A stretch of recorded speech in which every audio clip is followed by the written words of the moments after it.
You ever notice how a phone notification can sound different when you know the person who's texting is supposed to be dead?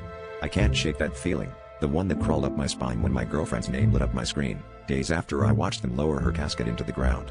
At first, I thought it was a cruel joke. But then I remembered her number had been disconnected. I'd tried calling it, desperate for her voice, only to get that cold, automated message. But last night, her messages started up, each one more insistent than the last. I need you to dig up the truth.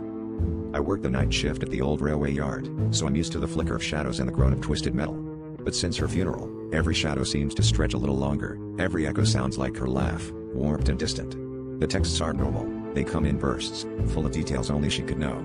She tells me about the necklace she lost behind my dresser, the secret stash of letters I never showed anyone. The worst part? Her number still reads as out of service when I call, but the texts keep coming, time-stamped only seconds apart. She's begging me now, go to the tracks. Midnight. You'll find what you need. Tonight I went. The yard was empty, silent but for the distant clang of a loose rail. My phone buzzed again. You're close. Following her directions, I found myself at the oldest part of the yard, where the rails curl off and vanish into weeds.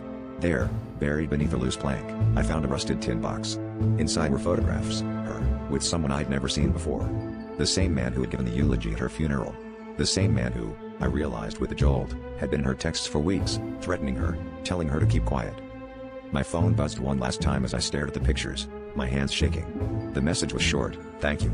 He's behind you. I spun around, heart hammering, and caught a glimpse, just a flash, of that man's face in the dark, his smile wide and wrong. The phone slipped from my hands, the screen flickering her name, her words. Now you know the truth. Run.